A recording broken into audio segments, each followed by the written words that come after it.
Assalamualaikum warahmatullahi wabarakatuh. Perkenalkan, nama saya Tayyibah Husnia, NIM 201230339, kelas D mata kuliah TKM dengan dosen pengampu Bapak Mutamam MED. Di sini, saya akan menjelaskan tentang kualitas absolut dan kualitas relatif. Yang pertama yaitu kualitas absolut. Kualitas absolut itu merujuk pada suatu standar atau ukuran kualitas yang tidak bergantung pada perbandingan dengan hal lain, melainkan merupakan ukuran yang mutlak atau objektif. Artinya, kualitas tersebut diukur berdasarkan standar yang tetap dan tidak terpengaruh oleh pandangan atau kondisi eksternal. Dalam konteks ini, kualitas absolut dianggap sebagai sifat atau ciri khas yang melekat pada suatu objek atau produk, dan sifat tersebut bersifat tetap dan tidak dapat berubah karena faktor luar. Dengan kata lain, kualitas tersebut tidak dipengaruhi oleh perbedaan pandangan, kondisi, atau perbandingan dengan objek lainnya. Dalam konteks absolut, sesuatu barang itu disebut berkualitas bila memenuhi standar tertinggi dan sempurna. Artinya, barang tersebut sudah tidak ada yang melebihi. Dalam kehidupan sehari-hari, kualitas seringkali diasosiasikan dengan konsep absolut yang mencerminkan kualitas yang tinggi tanpa kompromi dengan standar tertinggi yang hanya dicapai oleh sedikit orang. Dalam hal ini, kelangkaan dan harga yang tinggi seringkali menjadi ciri kualitas dalam konsep absolut. Dalam konteks pendidikan, konsep kualitas absolut ini seringkali menciptakan kelompok elit karena hanya sedikit lembaga pendidikan yang akan mampu menawarkan kualitas tertinggi kepada peserta didik dan hanya sedikit siswa yang akan mampu membayarnya. Contoh kualitas absolut dalam pendidikan bisa dilihat pada beberapa hal yang diukur dengan standar yang objektif dan tidak terpengaruh oleh perbandingan dengan sistem pendidikan lain, seperti kurikulum yang sesuai dengan standar nasional.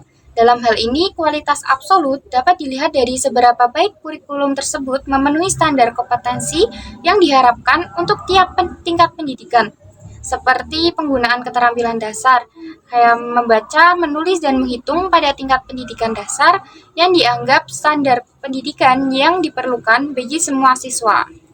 Selanjutnya, kualitas relatif. Kualitas relatif merujuk pada penilaian atau ukuran kualitas yang bergantung pada perbandingan dengan hal lain atau konteks tertentu. Dalam hal ini, kualitas dianggap tidak mutlak, tetapi berubah tergantung pada faktor eksternal atau perbandingan dengan sesuatu yang lain.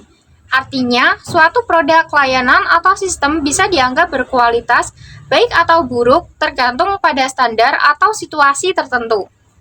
Konsep kualitas relatif memiliki dua aspek utama. Yang pertama, menjelaskan spesifikasi yang jelas, dan yang kedua, memenuhi kebutuhan pelanggan.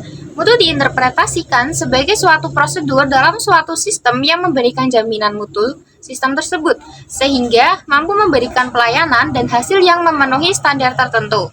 Dalam konteks pendidikan, konsep relatif itu berhubungan dengan kepuasan pelanggan. Pelanggan pendidikan itu ada dua aspek, yaitu pelanggan internal dan pelanggan eksternal.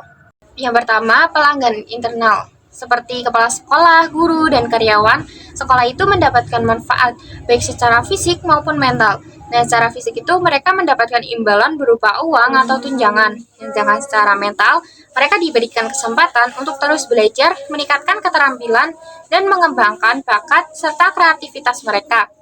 Nah, hal ini itu dapat meningkatkan kepuasan dan motivasi mereka dalam bekerja. Yang kedua yaitu pelanggan eksternal. Pelanggan eksternal itu dibagi menjadi tiga. Yang pertama eksternal primer, yaitu para siswa. Siswa diharapkan menjadi pembelajar seumur hidup, komunikator yang baik, terampil dalam teknologi, memiliki integritas, serta mampu memecahkan masalah dan berkontribusi sebagai warga negara yang bertanggung jawab. Yang kedua ada eksternal sekunder, yaitu orang tua, pemerintah, dan perusahaan. Lulusan itu diharapkan dapat memenuhi harapan orang tua, pemerintah, dan perusahaan dalam melaksanakan tugas dan pekerjaan mereka. Nah, yang ketiga itu ada eksternal tersier, yaitu pasar kerja dan masyarakat luas.